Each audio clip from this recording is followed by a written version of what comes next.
So you want to get high quality pictures from your piece of shit fucking camera. Alright, let's do this shit.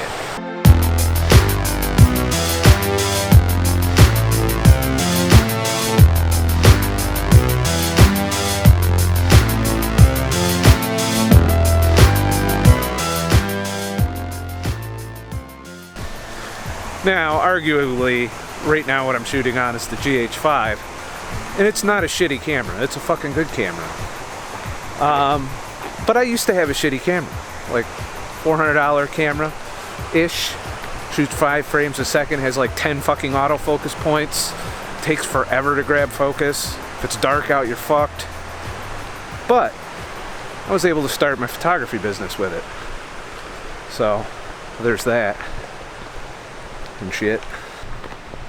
How's it going? Good. Alright. Just because you have a shitty camera doesn't mean you can't take good fucking pictures. It just takes longer. Now, I can't take all the credit for knowing how to do this. I learned a lot of this from the Northrips. So check out his channel, Tony and Chelsea Northrip. You know, and I practiced it for a while, and I tested all of these methods out.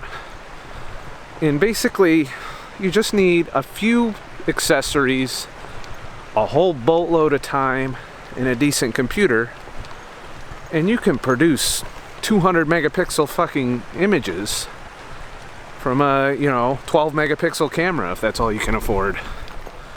It's just a matter of having a telephoto lens, having a tripod, ND filter. You know, these are all little accessories, and yeah, it's a little, starts to run up the costs a bit, but eventually it'll provide you with everything you need, and then you just take your time and make the images. So the first thing you do is you set up your tripod, you know, and you figure out kind of the composition you're going for and set up in that spot. Then you zoom your telephoto lens in and you create like a jigsaw puzzle that you'll later assemble in Lightroom or Photoshop, depending on what your flavor is, or if you can't afford those, you can go to other programs like GIMP or Darkroom, or Darktable, which are free programs. Although you can't do panoramas in Darktable, but you can put them together through various free software. There's other panoramic softwares out there, but Lightroom by far is the most fully featured. You can do HDR panoramas, which I'm actually testing out. We'll sit down at the computer together and I'll go over some of that before the end of this fucking video. So you set up your tripod, you take little sections of pictures, kind of like this. And what that allows you to do is, once you stitch all of these together, first of all, you're able to have a wider focal length, basically as wide as you can get. Now, you can't have a whole lot in the foreground that'll parallax for this. That's where the telephoto lens comes into play. It minimizes that, makes it easier for the software to stitch. You might have to go in and clone stamp and do a little touch up here and there if it doesn't quite get the shit right. But for the most part, you're gonna get that huge, highly detailed, noise-free image that you want. So step one, just for a normal panorama, you know, just stitch all the images together, overshoot, like go past the edges of where your composition you think is going to be, because you're not going to know till you put it together at the end. And then take it home and spend a couple hours editing and rendering. But you do need a stout computer if you're going to go to these 100, 120, 160, 200 megapixel images. We're talking a single image that's almost a gigabyte in space, raw. Of course, it won't be as huge when you do a JPEG. But another thing, you can use HDR as a means of making up for the shitty dynamic range of your camera. So you just set up bracketing. Usually 1 stop by 5 is going to fully cover your exposure range, and then you'll be able to basically get your entire scene without blowing anything out or without losing your shadows. It's starting to rain. I'm not prepared for the rain.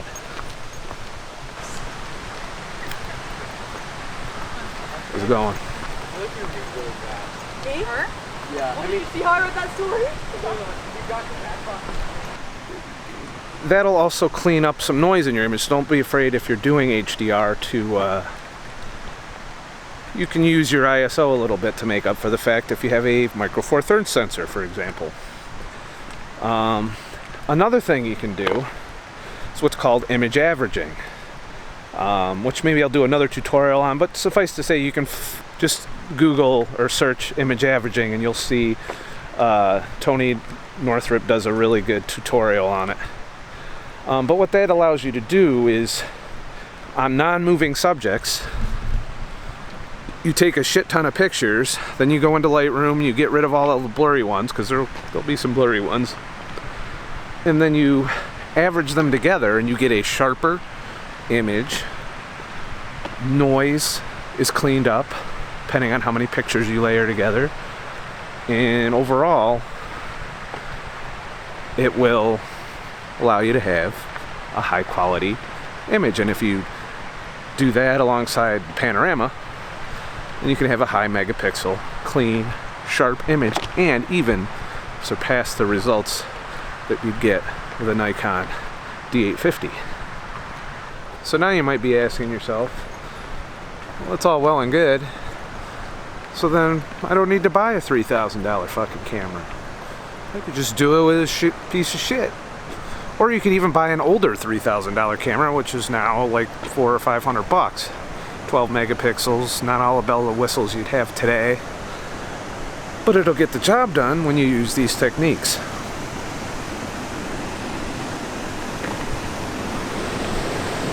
Waterfalls and shit. How's it going?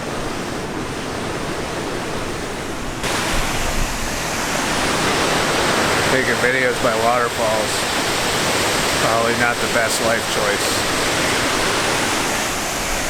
The reason you get the big expensive fucking camera is it makes your life way easier. You generally have higher megapixels, so you don't need to snap 10 images.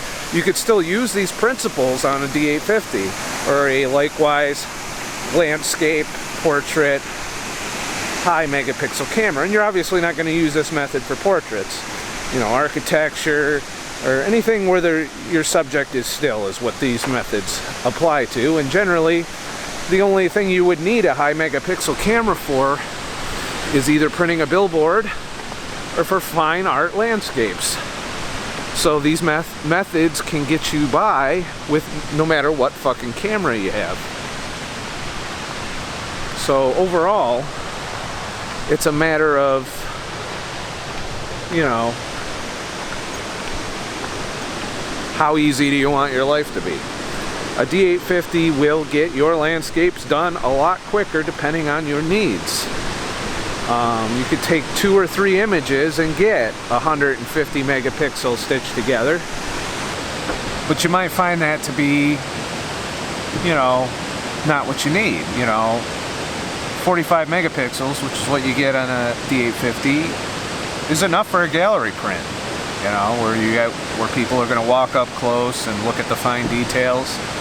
You can extract a lot of detail with the proper glass, but it is a little, you know, finicky. You got to be a little more careful because it's easy to get camera shake. It's easy to have issues that cause sharpness to go away, whereas if you're using this other method, you can get sharper levels because you're getting closer with the telephoto lens to your subject and stitching it all together. But all of these principles can be applied to the D850 if you for some reason wanted to make your life just as difficult on that camera. But that camera's designed to focus quick. It shoots 7 frames a second, so you're guaranteed at least 1 or 2 or 3 or 4 of those images are sharp. You know, it's good for capturing sports. If you put a battery grip on it, you can get 9 frames a second. It has tons of autofocus points, whereas a cheaper $300-400 camera is not going to have any of these features. It's not even going to have 4K video more than likely. And, you know, but that shouldn't stop you if you're interested in photography. So, you know, now let's go ahead and take this shit into Lightroom, and I'll show you how I stitched together the pictures I shot here today. I took these while I was filming my other YouTube video. You know, and I think it came out decent considering that the lighting wasn't all that great. Because there's no golden hour and it's getting ready to rain, so I can't hang out till golden hour. And even if I do hang out the golden hour, it's gonna look like a bag of shit. But I think I got a couple good images today. And I just did it all, even though I have my D850 with me, I didn't feel the need to get it out. I did it all with my GH5, and, you know, just goes to show I can get by carrying the GH5 with me if I use this method and still get sharp, high-quality images. If you go to my Instagram, just ScottTheTruckDriver, you can see some of the images I took at, you know, a couple other places I went to, Buttermilk Falls and Chittenango Falls, that I did using the GH5 in this method. But then again, I went to Chittenango Falls with the D850 and one-shotted. You know, I still had some setup because it was a long exposure, but I got a nice, super sharp, detailed image that I could zoom in on, and it looks crisp and beautiful. And it took me 6 minutes, whereas here I spent probably a good hour on the falls overlook for this shot. And then I came down below and spent another hour on this smaller falls that you see behind me here for this shot. You know, I didn't really stitch that one together. I did like one where I stitched it together, but I was just looking for some good shots there. I wasn't looking for high detail. And then I spent a good hour at the base of the falls at the end of the gorge trail. And so I'm walking out of here with maybe 5, 6 good solid images, even though I spent the day here. And if you take something like the D850, chances are you will be able to, you know, get more usable, good artwork using that camera. But it's heavier, and it's bulky, and it doesn't do both video and stills well. It does stills well, it doesn't do video for shit. You have to have a tripod or a gimbal if you want stable video with it. The lens stabilization's not made for video. And plus it's a full frame sensor, it's a high megapixel sensor, so camera shake and jitters is just part of the game. So that's the deal, you know. I am going to get my D850 out and do some landscapes with it, but today I just kind of wanted to show you guys this method while simultaneously enjoying a nice day on the trail. But anyway, let's jump into Lightroom and I'll show you how I put these images together. And I'll show you where I started, and I'll show you what to do and shit. So here we are in Lightroom, and these are all the, you know, pictures that I've brought in from this trip, and you can see there's quite a few. I've already gone in and done a lot of these edits because I've already posted them on Instagram, the ones I wanted to do, including, well, I didn't publish my ugly ass selfie because you know what, when you take a shitty picture, you just don't fucking put that shit out there, right? You keep that shit to yourself, even though you're kind of watching it here and shit. There's a few other pictures I didn't publish yet. Well, I'll show you a little bit about those, you know, and maybe take you through a rough edit. Now, there's a whole lot to Lightroom. I'm not here to teach you how to use Lightroom from start to finish as a beginner. Maybe if you guys request that, I can sit down and do that, but it's, you know, I don't want to reinvent the wheel. Plus, Lightroom continues to evolve, so that would change over time. You know, I don't know if y'all are interested in me doing fucking software tutorials. But for this method, I just kind of wanted to go out how easy it is to turn your little 12 megapixel, or you can even do this with your phone. You know, you can import phone pictures in here and do this same exact method and have a high enough megapixel, sharp enough, clean enough image that you could even submit it as stock photos and they'd think you took it with a fucking D800, D810, or even a D850. But it's just a matter of, you know, knowing your camera's capabilities and taking advantage of it.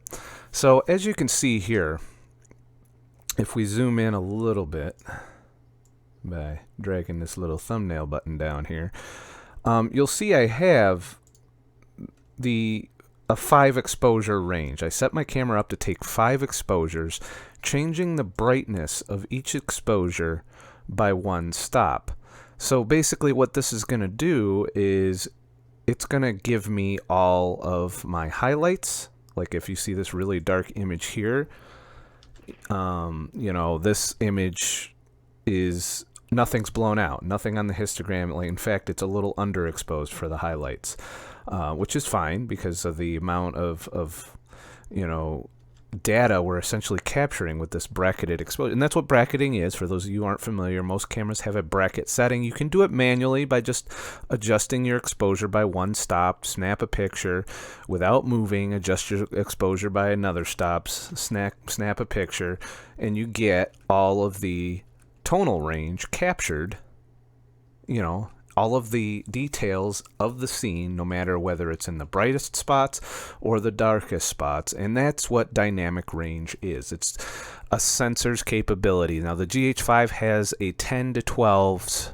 I think it's about 12 stops when you're shooting RAW for pictures of dynamic range that the sensor can capture. Anything more than that, that's the dynamic range, is the range, you know, from the lowest darkest shadow to the brightest spot on your screen, the capability of your camera to capture that. And it's about 12 stops, which is good enough for a lot of scenes, you know, all but the strongest daylit fucking high contrast scenes. You know, you can get by with that.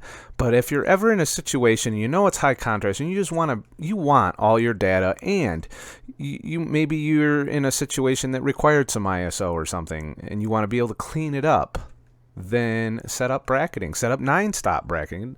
You know, obviously the more shots you take, the more of a problem it's going to be. But as far as how much time it's going to take you to put it all together. So that's, you know, something I did. And what you want to do, Lightroom added a feature now. You know, you used to have to, in order to employ this method, you'd have to go in here, and for every unique set of pictures, you would have to come in and do a photo merge and click HDR, and it would merge them together into a raw image that has all of your data from, you know, all 5 pictures all melded into one. And it was hokey at best. I wasn't always happy with the results I got with it. But they've been working on it, and they've since upgraded it to streamline that process. So now all I got to do to create this HDR panorama, where I took almost a little over 100 pictures total to capture the whole scene, and then I end up combining it into this. Well, it was actually this, but that's not my final edit. My final edit, and it comes into, it's loading right now. It comes into a 112 megapixel. That's 12,045 by 9,345. And if I zoom in to 1:1, it's going to take a second to load, I get sharp, clean, beautiful detail. You know, this, you know, if you were to print this and put huge and put it in a gallery, people could walk up to it and go, I can't believe how detailed that fucking image is. It's great. You're such a fucking artist. Meanwhile, it's, you know, it's not a spectacularly great picture. You know, it's okay picture. You know, it's not my best work. You know, we can even come down here and, you know, you can see it's a long exposure because that's why these people are blurry. But it, you know, that's what I did. And then, of course, I wasn't happy with that version of the picture, so I did some filtering and some other things that I do to make the image more artistic. And then I came up with this one, which to me is I don't know, it pops more. It's a little noisier now that I've done all this filter action, but that's fine because the little bit of noise that I'm getting there it's 112 megapixel image.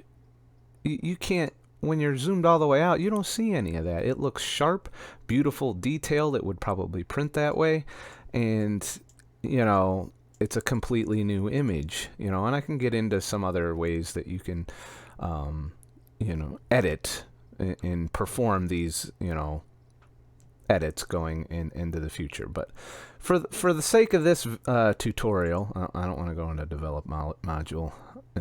Dope. All right. For the sake of this tutorial, I'm not gonna go through the whole rendering process, but I will show you how to get the beginning part done. So, say I wanted to do this. First of all, you need to make sure that all your bracket shots are lined up. What do I want to do here? And basically, select all your shots that you're going to use. What I don't want to use are these shots here. So, unselect those. Looks like it didn't select those for me as it is. So, actually, no. Unselect the ones that have nothing to do with this panorama. These weren't here before. These appeared after I combined them. And you want to make sure you have the whole sets of 5 selected, otherwise it won't detect it properly. Then you come in here and you go into Photo Merge, and you go to HDR Panorama. And as you can see, it's not doing it. It's not fucking letting me do it. Why? Because there is a limit to how many pictures you can do. So what I can do is get rid of this top layer, and I could do that separately and then merge that with the resulting panorama. And as I recall, I just left it out because I was happy enough with the picture. But I could have put another layer on top of this image up here of the top of the picture. So that puts us at a nice solid 99. I got 99 images and a bitch ain't one and shit. And then I come in here to HDR Panorama and click that. And is it going to lock up? I'll be able to... Okay, so that means I fucked up my selection. So let me see what I did wrong here. There's 5 there, there's 5 there, there's 5 there. Maybe that one? Yeah, I'm thinking that one doesn't belong. That's only 4 of those. Ah, that's why. I needed this 5th image over here. So you just got to make sure, if you don't have sets of 5 or however many brackets you go and it's not consistent, you'll get that error. So you come back in, Photo Merge, HDR Panorama, and finally it will do its little work. It renders a preview, and you have these 3 projections, spherical, cylindrical, and perspective. And a lot of that's going to depend on a little bit of subjectivity on your part. When you look at the preview, if it doesn't quite look right, you try the other projections and you take the one that looks the best. Perspective usually works out good for me. Cylindrical is almost always good for me. I probably pretty much never use spherical. And I also always have auto crop and auto settings ticked. Later on, if you want to change the crop, you can go in, but it's nice for it to do all of this shit. The other thing that it does nicely with the auto settings is it manages your exposure on everything. It evens everything out. It really does a fantastic fucking job of making sure that the exposures match, that you don't have a lot of weird lines, that, you know, it's pretty fucking good. The other thing you can do while I'm waiting for this to put the preview together, which may take a while because it's 104 images. It's going through, it's combining all of the bracketing, and it's making all the HDR images into single images, then it's stitching those images together, and it's leaving all of that data intact so that when I go in and edit the final image, I have all the data there necessary. And it's going to create a huge file when you're done. You know, it'll be like a 1 to 2 gigabyte raw file with all of that data in there for you to go in and then edit and play with. So we're not going to render it. We're just trying to get through the preview part. But I'm going to go ahead and pause the video for a sec and let it finish creating the HDR panorama preview part. Alright, I'm getting fucking tired of waiting. It's been like fucking 6 minutes. it didn't take this long when I did it yesterday. So I think, you know, rendering this out, like, I mean, it shouldn't be taking this long for a fucking preview. I think it has to do with the fact I'm using the screen recording software, so I'm going to go ahead and cancel that shit.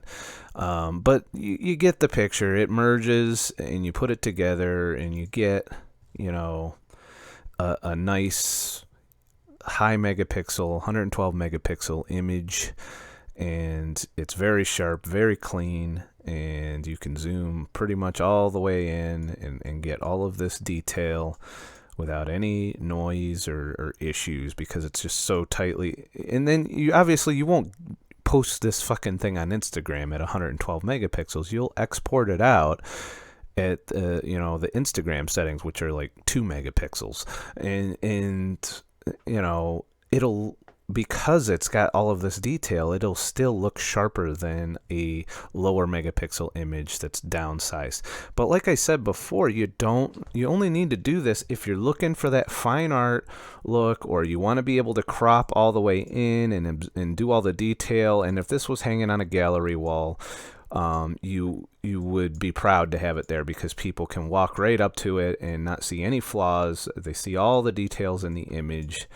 And, you know, that is why you want this high megapixel image for landscapes.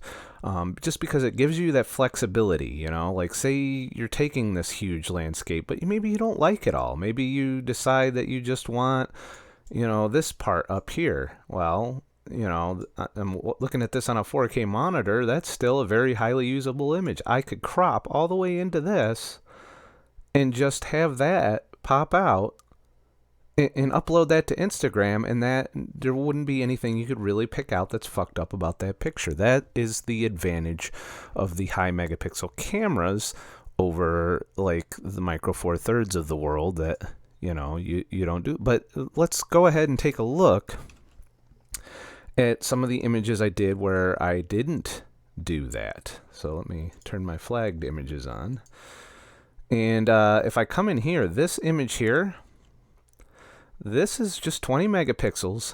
Took it with my GH5. Just had the lens, framed it up the way I wanted it, and lo and behold, this is the image I get. And if I punch into 1:1, which is what you'd be looking at on a 4K screen, it's still pretty detailed. You know, and if you notice, I couldn't get as close in this image as I did in the other image. And the reason for that is 1:1, this is as good as you get. So it's still plenty detailed. Now there's a little bit of noise. You can see a little bit of grain here in this. You know, I did run this through some filters, so part of that is because I did that. And then if you go through some of these other, you know, sections of it, it's not as sharp as the other picture was. Like if we go in 3:1, for example, just to get roughly as close as we did in that other picture, you can see the detail's just not there. You can't get in that close on this picture. And that's fine, because what did I do with this picture? I put it on fucking Instagram. So I down-resed it to 2 megapixels, which is what you put up on Instagram. And it looks beautiful on Instagram, you know, and the most people do on Instagram is swipe in a little on their phone, and they can get up to 1:1 a little bit, but they're still looking at it on a small-ass screen.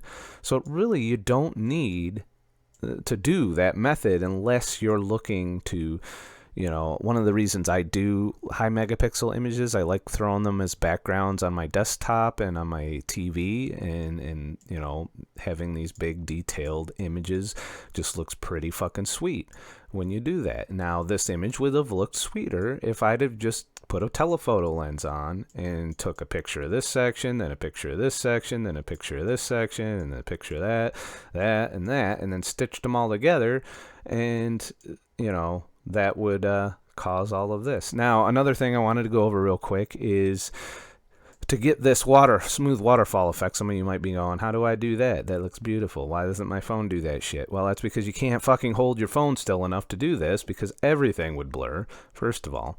But all it is exposing at 2 seconds at ISO 200. 35 millimeter is what I had for this, and an f11 so that everything's in focus for the most part. Obviously, these tree branches over here were moving, and there was a little bit of wind action going on for that 2 seconds. But 2 to 4 seconds is pretty much the sweet spot for waterfalls, depending on how fast the shit's moving. Now, this is moving pretty fast because it's dropping pretty far, so, you know, 4 seconds is a little much for this particular waterfall. But if you have a smaller waterfall, you know, 4 seconds looks even sweeter. So, you know, just a little tips and tricks there. So, you know, that's all there is to it, really, is a little bit of patience in shooting the picture, and then a whole lot of patience in post-production and editing. So let me know what you think of this video. Do you want me to do some more tutorial style videos where I go through an edit process and maybe go through some pictures and stuff like that? Let me know what you want. You know, this channel's kind of just starting out, and I need to know what you guys want to watch and shit. So go ahead and post in the comments down below. Also, check out ScottTheTruckDriver.com and leave a tip in the virtual tip jar if you found this video useful, enlightening, or if you just want to support the channel so I make more fucking videos. And you can also buy my podcast and check out my main channel, which is Scott the Truck Driver, where I talk about, you know, minimalism, fasting, keto, lifestyle, health, you know, big pharma, conspiracy theories a little bit. I do have a little bit of a tinfoil hat, I admit it, but, you know, it is what it is. So that's it for this episode. Have a nice motherfucking day and shit. I'll figure out how to end my photography videos at some point. Just don't have time to come up with anything right now. Bye-bye and shit.